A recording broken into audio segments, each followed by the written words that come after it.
Welcome to Horror Audio Series, where the veil between worlds grows thin, and every whisper might be a warning. Here, we don't just tell horror stories. We summon them. Turn down the lights. Turn up your fear. The nightmare begins now. They locked the doors. They turned off the lights. They said it was just an exam. But she knew better. Because in the silence, someone was still watching. Welcome to She Didn't Scream. Chapter 3, Candles and Blood. The oppressive darkness didn't lift for a long time. Even when the brutal fluorescent lights flickered back to life, bulb by bulb, buzzing and trembling, they offered no comfort. The auditorium now felt smaller, suffocating, as though the walls themselves had inched closer, leaning in to witness the next act of horror. Every inch of space smelled of fear, the coppery tang of blood, the sour stench of sweat, adrenaline, and something ancient that drifted just behind the throat. Seraphine sat rooted near the stage steps, her back pressed against the cold metal that once held microphone cables. Her breathing was shallow enough to feel her heart hammering in her throat like a countdown. Each inhale trembled, like a fragile child in the dark. The memory of the crawl space gnawed at her mind, its narrow ribs, pressing, suffocating, its stubborn silence, and that unmistakably real voice. You left me behind. She didn't know whose voice it was, but she knew it hadn't been a dream, not something conjured by trauma or fear. It had hit her like ice in her bones. A living echo tapped right into her psyche. This place, she realized, didn't just scare you. It buried into you. A harsh beep tore through the silence, slicing the tension open like a blade. It snapped her back to reality. Glancing sharply upward, she met eyes that mirrored her own fragility. Wide, hollow, haunted. Overhead, speakers crackled. Let's begin round 2. The voice, smooth and mocking, slithered into every ear. It sounded impossibly inhuman, artificial yet cruelly familiar, as though it had been rehearsed at the bottom of some underground cistern. A grinding mechanical whir began in the walls. Something shifted behind locked doors. Heavy metal scraping concrete. Chains rattling in silence. Locks unlocking where none should exist. The building trembled under its own southern whisper. Then the giant screen sprang to life. No tank, no water. Just a small, dimly lit room shone in grainy color. In the center of its frame sat Mina, quiet, withdrawn Mina, tied to a warped wooden chair. Hundreds of candles ringed the floor beneath her, their little flames flickering wildly. Shadows chased across cracked wallpaper, dancing in shapes that reminded Seraphine of scrabbling claws. Every flame flickered with an unnatural hunger. Mina's eyes were wide, glistening, caught in a net of panic as she scanned each corner of her prison. Her lips trembled beneath the gag, colorless, taut. She reminded Seraphine of a moth flinching before flame, poised to either burn or flee. Under the image, a question burned in red type across the screen. If one candle melts completely in 60 minutes, how long will it take for 100 candles to melt completely, if they are all lit at the same time? There was no hesitation in the intercom this time, no dramatic pause, just the cold imitation of mercy. Answer in 60 seconds, or she will ignite with them. Panic erupted. Chairs screeched across tile. Backs dashed against doors. Hands jabbed at locks, only to find metal unyielding. Ms. Caroline rushed to the control panel, her fingers slamming against dead buttons. She looked desperate, like someone who'd glimpsed a means of salvation that had suddenly vanished. Mr. Williams roared for silence, but the walls answered with silence, punctuated only by ragged sobs and frantic whispers. Seraphine clenched her fists, her nails pressed into her palms until steel-white crescents of pain curled along her fingertips. She stared at the screen. Her body felt rooted to the stage floor. Then, from the front of the room. It's a trick question. Ethan's voice trembled but carried across the crowd. He pointed at the image. If they all burn at once, it's still 60 minutes. It doesn't multiply. Silence followed, filled only by the harsh crunch of the timer's seconds, ticking down on screen. 60. 45. 30. Mina shook within her bonds, so desperate, so helpless, shoulders convulsing, tears sliding down her cheeks and pooling just above the candlelit floor. Seraphine felt bile rise at the sight of it, anguish made physical, trapped and helpless, like her own panic caged inside ribs. She noticed something flickering in the dim corner of Mina's room, visible in the feed's grain, just beyond the candlelight's reach, a naked gas valve, turned halfway, dripping shadow onto the stone slab beneath. 10. 5. 4. Ethan, we answered! Julia's voice cracked. Her hand trembled against a colleague in distress. We answered it! The voice above them didn't flinch. Too slow. Within an instant, the candles flared. 1, 2, then a dozen, bursting into unnatural clarity, noisy, alive, pleading. Then explosion, a heat that seared through the display as if the screen were set ablaze. The auditorium turned white for a heartbeat before collapsing into jet black. A single moment later, the walls rattled. A delayed boom ricocheted outward, shaking dust from overhead tiles, rattling vents, banging seams along walls. Silence fell. This time it wasn't because the sound had ended. It was because the gravity of the moment had pulled the air out. Mina was gone. The candles, the room, the smooth corner with the valve. Every trace of her burned, vanished, obliterated. A few students trembled and sobbed. Others slumped on the floor, staring at smoke-stained tiles. Someone heaved. A dull moan echoed in the void. Mr. Williams smashed a fist into the wall. Concrete chipped. Dust spurted from the impact. His roar swallowed the room. But it was a rage without purpose. Seraphine's vision moved outward but remained centered on the ghost of Mina's room. She felt movement stir in the silence, that ancient pulse reappearing in her bones. Something beyond logic, something timelessly feral. Then, smoke. It didn't rise from the screen. It shimmered from it, spilling toward the auditorium floor, pale tendrils of mist, smelling of rotten fruit and burned hair. A funeral incense no one dared burn. Seraphine inhaled through her throat. The scent sinking into her lungs, a pheromone of decay. Her pupils dilated. A fresh hiss brought her attention to the side corridor walls. Someone edged toward it. It's not stopping, whispered Julia, voice brittle. Mr. Williams was already advancing with a flashlight. They flung open the maintenance door, and that cavern of blackness stared back. No end, no sound of life, just echoing hisses, as though a serpent slid just beyond sight. A scream cut through the tension, sharp enough to fracture it, not from the smoke or sound, from the mirror. There, on the far wall, a vertical display mirror that once kept stray flyers now absorbed the unknown. It no longer reflected bodies but projected a single image. Mina, not aghast, not burning, not even gasping. She stood, silent and still, paler than chalk, flesh cracked like antique porcelain. Her black, lifeless eyes stared out from glass as if tuned to a distant broadcast. Her lips curled in subtle repetition, a wordless phrase, just movement, but infinitely clear. Seraphine moved toward it, drawn as though by fate. Behind her, the auditorium throbbed with distant sobs and gasps, but she couldn't hear them. The closer she came, the more she felt sucked into that reflection, an echo latch across space and reality. She whispered, barely audible, "Mina?"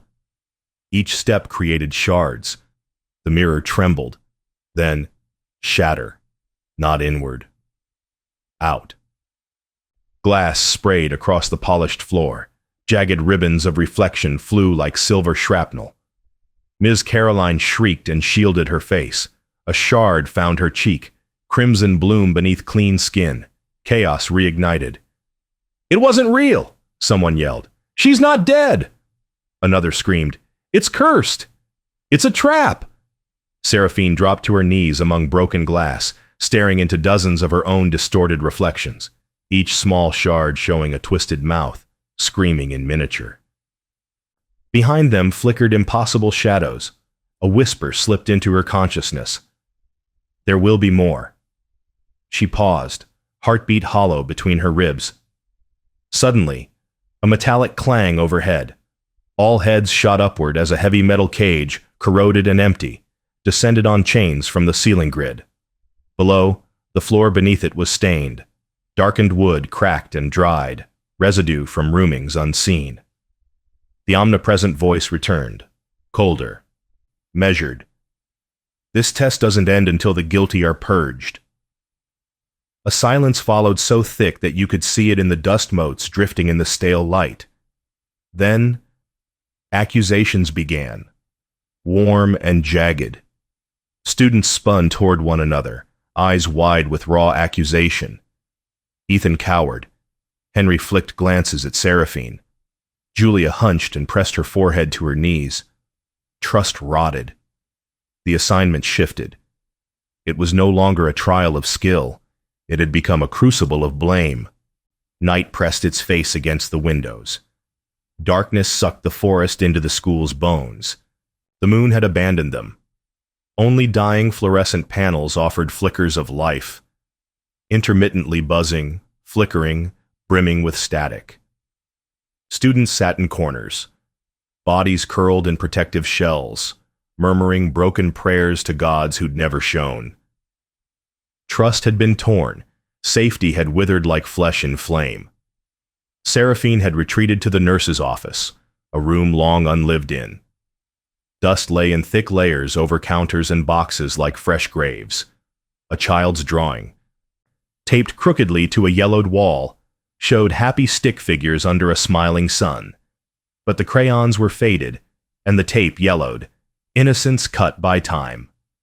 With shaking fingers, she lifted a plastic cup of water and stared at it. Cold and still. She hadn't moved since the cage had dropped. She hadn't spoken since the mirror's final message. She felt tangled and hollow, her mind caught in the swamp of smoke and guilt. Then something in her peripheral vision moved. She blinked, and found herself standing in a corridor lit by candlelight. Not real candles, but black flames that warped walls, turned floors into bleeding surfaces. The silence pressed. And at the end of the corridor sat an old wooden cabinet, scrawled with black fingernail letters, "Do not open. She's still breathing." Her legs moved forward on their own. Her heart pounded with thunder. A whisper brushed Mommery against her ear. "Seraphine, please. It's so dark." There was movement inside the cabinet. A solid, bruised breathing. Seraphine's hand rose of its own accord toward the latch. A shriek burst from the corridor, a voice ancient and furious. "Don't let her out!" The darkness shattered. Crunch. Seraphine bolted upright, sweat coated in dust. The plastic cup lay smashed on the floor beside the nurse's cot. Behind her, where the office wall had been bare, a small wooden cabinet now stood, out of place, impossible. Her breath caught. The bulbs overhead flickered. The echo of that voice lingered in her blood. "Don't let her out." The sound of the explosion still rang in their ears, an echo of death that clung to the walls like soot. The screen had gone blank, but Mina's image burned behind their eyes. They could still see her, bound, trembling, surrounded by those flickering candles that now seemed to mock them. The image had seared itself into memory, terror caught in her wide eyes, the split second before the flames consumed her. No one spoke. Smoke from the auditorium screen curled into the air. Not digital distortion, but real smoke. It spiraled upward in ghost-like tendrils, slow and deliberate, smelling not of electronics, but of charred skin and melting wax. The stench was unmistakable, organic, putrid, lingering like a threat. Seraphine gagged and covered her mouth, but the odor clung to her skin. Her lungs. It crawled into her like a parasite. Her stomach turned. Her head swam.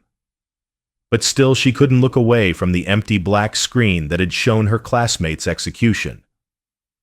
Across the room, Henry sat with his head buried between his knees, whispering something to himself over and over. Julia held onto the edge of a seat, knuckles bone white, lips trembling. The room had lost its sense of place. What had once been an auditorium now felt more like a mausoleum, thick with silence and mourning. Then came the sound of something far more sinister. It began softly, a hiss, almost like the wind crawling under a door frame. But it didn't come from outside. It came from within the walls. Seraphine's head jerked toward the noise. The hiss grew louder. It was rhythmic, patterned, not mechanical. Breathing, heavy, wet, animal. Her eyes scanned the far corner of the auditorium, where shadows had begun to gather unnaturally thick, coiling along the baseboards like ink poured into water. The lights above flickered again, not with the frantic stutter of failing bulbs, but as if they were reacting to something unseen, as if something was feeding on their power. Then someone screamed. All eyes turned toward the mirror at the back of the room, the tall, decorative glass once meant to reflect the pride of Lemon, Manhattan. Now it reflected only nightmares. Mina stood within it. Not the Mina they had known, but a pale, broken thing wearing her face. Her flesh was cracked, veins webbing like lightning beneath translucent skin. Her lips, split and blackened, moved in slow repetition. Seraphine's feet moved without her permission, drawn toward the reflection like a moth to flame. Her steps were silent on the cold tile. Her breath caught as she drew near. She could read the words now. Mina's lips moved again. One of you. Then the mirror shattered. Not inwards, but outwards. As though something behind it had punched through the barrier of reality. Shards exploded in all directions. Screams erupted as students ducked or shielded themselves. Blood splattered across the floor, thin and vivid, from a gash on Miss Caroline's cheek. The pieces of the mirror lay scattered like razor-edged confessions. Seraphine crouched among them, transfixed. Dozens of tiny reflections stared back at her, each version of herself distorted, wide-eyed, mouths contorted mid-scream. But behind each of those reflections, there were shapes. Tall, thin, shifting shadows that breathed and blinked. Her hand trembled as she reached toward one shard. The second whisper came before her fingers touched it. There will be more. It wasn't a threat. It was a promise. A sudden metallic clang tore their attention upward. A cage, large, iron-wrought, with hooks and rusted chains, descended slowly from the ceiling, like a pendulum of judgment. It swung slightly as it lowered, creaking, groaning, as though mourning its next purpose. The tiles beneath it were stained a deep, ancient brown. Not recent. This wasn't the cage's first performance. The intercom clicked again. This test doesn't end until the guilty are purged. The voice had grown colder, less human, less amused. It spoke now like something older than language, a force that didn't judge but simply consumed. Gasps, shuffling, then a silence louder than sound. That was when the students began turning on each other. Henry's voice cut through the thick air. "This is punishment," he snapped, eyes wild. "For what? I don't know. But someone here caused it. Someone brought this on us." "You think it's one of us?" Julia's voice cracked. You think someone planned this? How else do you explain the mirror? Henry pointed towards Seraphine. She was the first to hear the voice. She's connected to this. The accusation dropped like a hammer. Several heads turned. Ethan looked up from where he sat, hunched and shaking. She didn't do anything, he said weakly. We're all seeing things, all hearing them. It's this place, not her. Seraphine said nothing. She couldn't. Inside her chest, something clawed to be let out. Panic, fear, or something darker. Something called by the voice she had heard in the dark. Something old and angry and watching. She turned away. She needed air. Distance. A moment where her skin didn't feel like it was shrinking. She wandered the halls like a ghost. Shoes silent on the floor. The lockers on either side loomed like coffins stacked upright. The lights here were dimmer, colder. The further she walked, the more the world bent around her, tilting, distorting, whispering. At last, she found the infirmary. She didn't remember choosing to come here. The room was quiet. Too quiet. Dust covered the countertops like layers of ash. A single cot stood in the corner, its sheets rumpled as if someone had just left. A sink dripped rhythmically, like a ticking clock. A child's drawing. A stick figure family smiling beneath a crooked sun hung on the wall, yellowing and torn. Seraphine slumped into the chair beside the cot. Her bones ached with exhaustion.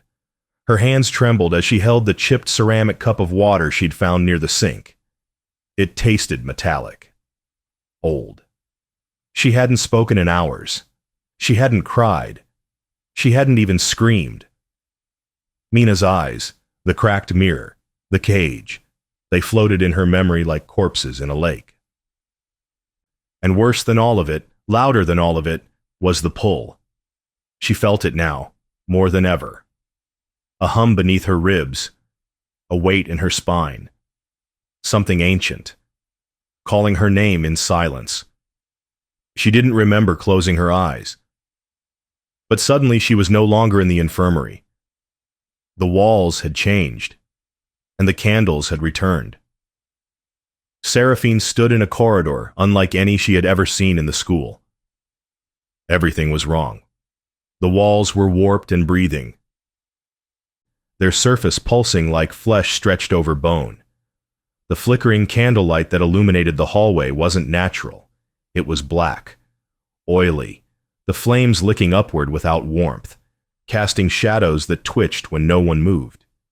Each flicker distorted the air, as if the world was being viewed through a pane of melting glass. The air was syrupy, thick, oppressive. It stuck to her skin and poured into her lungs like molten sugar and copper. The smell hit her next, sweet, like overripe fruit, but underneath it, rot. The unmistakable reek of blood that had dried and soaked, again and again, into the pores of this hallway's very bones. Her breath came in shudders. Somewhere far behind her, too far now, was the school she had known. The auditorium, the students. Even reality itself felt dim, like a memory left out in the rain. The corridor pulsed again, and something whispered behind her ear. Not words, but the memory of words. She turned sharply. No one. Just rows of flickering black candles melting into puddles of tar. Then she saw it. At the far end of the corridor stood a cabinet. It seemed to throb in the light, tall and ancient, hunched like something ashamed of its own presence. Its wood was warped and flaking, slick with dried fingerprints, bloody, greasy human. The hinges were rusted iron, thick with grime, and across its face, scrawled in something that looked like a mix of charcoal, ash, and fingernails, were the words, "Do not open. She's still breathing." The letters dripped, slowly, too slowly. The ink, if it was ink, never dried. Seraphine froze. Her limbs locked in place by some primal instinct screaming at her to turn and run, but her feet disobeyed. Her legs moved against her will, One step, then another, dragged forward as if the shadows had wrapped chains around her ankles and were now pulling her in. The closer she got, the more the air changed. It grew colder, but not the cold of nature. This was the cold of long-forgotten cellars, of crypts that hadn't been opened in centuries, the cold of teeth and wet fabric. And underneath that cold, something breathed. The cabinet was breathing. Soft, shallow exhales from behind the door, timed like a lullaby. Inhale. Exhale. A rhythm just a little too slow to be human. Seraphine's hands trembled at her sides. Her eyes darted across the writing again. Do not open.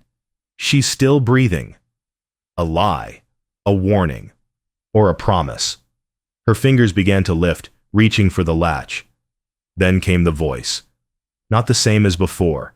This one was younger, smaller, desperate, like a girl lost in a well, crying out through muddy water. Seraphine, please. It's so dark. Her whole body tensed. The name. It had said her name. And the voice. She knew that voice. It didn't come from the cabinet. It came from inside her mind, but it wasn't her thought. It was implanted. Burrowed. Implanted like a larva curling behind her ear. The voice shivered through her bones, familiar and forgotten at once. She couldn't place it, but it knew her. Her hand moved to the latch again, trembling. A soft breath escaped her lips. Her pulse hammered at her temples. Her fingers closed around the iron. The cabinet shuddered. A dull bang from within, once, then twice, then again, like fists pounding from the inside. The whole thing rocked back an inch on its legs. Something inside was moving, frantically, violently, something alive. Seraphine, please, I'm so cold. That voice again, weaker now, like it was slipping farther away. Her grip on the latch tightened. She had to open it. She had to see. She had to... Don't let her out. Another voice, this one sharp, older, bitter. It sliced through her like a whip. A warning. No. A command. Don't let her out. The cabinet shook harder. Something clawed at the door from within. The nails raked across the wood in furious desperation. Scratches bloomed across the surface like bleeding veins. Seraphine gasped. Her body jerked backward as if something had shoved her. She hit the floor hard. The breath knocked from her lungs. Her vision went white, then shattered. She awoke with a start, gasping. The infirmary ceiling loomed overhead, yellowed tiles and cracked fluorescent lights. Her hands clutched the air as if trying to hold on to something that had already slipped away. She was sweating. Her clothes were soaked. Her heart thundered in her ribs like a warning bell. For a few seconds, she couldn't move. Couldn't even breathe. The dream. It had felt too real. She could still feel the texture of the latch beneath her fingertips, the breath from behind the door. She glanced to her right. The ceramic cup she'd been holding had shattered on the floor. Glass shards glinted like tiny teeth in the low light. She wiped her mouth, still tasting smoke. Then she froze. Something was different. The infirmary was the same, but not. The air felt heavier now, like something had entered after she'd passed out, like the room had shifted subtly. The dust on the counter had been disturbed. The sink no longer dripped, and in the far corner, her blood went cold. There it was, the cabinet. Exactly as in her dream, old, wooden, covered in faded smears and fingerprint stains. She knew it hadn't been there before. She would have seen it. She was sure. The words weren't scrawled in blood this time, but she didn't need to read them. She already knew what they said. Do not open. She's still breathing. The silence pressed against her ears like deep water. Her breath came shallow and fast. She rose, inching toward the door, never turning her back to it. The cabinet did not move. did not breathe. But it waited. Like it knew she would return. Somewhere in the walls, a faint voice whispered, 3 gone, 17 to go. And Seraphine realized something horrible. The cabinet hadn't come from her dream. The dream had come from it. The dream had come from it. That was the end of this. Chapter 3. Thank you for listening to She Didn't Scream. Stay quiet and stay tuned for the next chapter, if you dare to return. Class isn't over yet. Thank you for listening to Horror Audio Series.